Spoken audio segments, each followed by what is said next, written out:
இருக்கிறது. எந்த யுத்தமாக இருந்தாலும் எந்த போர்க்களமாக இருந்தாலும் அதற்கென்று ஒரு சில நிபந்தனைகள் இருக்கிறது. முதலாவது நிபந்தனை குழந்தைகளை கொல்லக்கூடாது. இரண்டாவது நிபந்தனை மருத்துவமனைகளை இடிக்கக்கூடாது.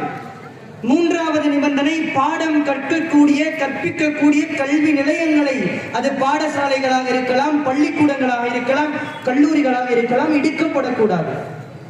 அநியாயமாக எந்த ஒரு உயிரும் கொல்லப்படக்கூடாது. ஒரு யுத்தத்தினுடைய முழு நிபந்தனை தான். அவன் எனது எதிரியாகவே இருந்தாலும் அவன் ஒரு கட்டத்திற்கு மேல் என்னிடத்தில் மன்னிப்பு கேட்பான், சரணடைவான் என்று சொன்னால் மனிதாபிமானம் அடிப்படையில் அவனை மன்னிப்பதுதான் சக மனிதனின் கடமை. ஆனால் இந்த இஸ்ரேல் அரசு செய்யக்கூடிய கொடூரம் எவ்வளவு மோசமாக இருக்கிறது தெரியுமா? நாளுக்கு நாள் வீடியோக்களாக வெறுமனே பார்த்துவிட்டு நீங்களும் நானும் கழித்து விடுகிறோம். இங்கு இருக்கக்கூடிய எவ்வளவு தாய்மார்கள், எவ்வளவு ஆண் மக்கள், பொதுமக்கள், எல்லா நபர்களும் உள்ளத்தில் கை வைக்க ஒரு செய்தியை சொல்லுங்கள்.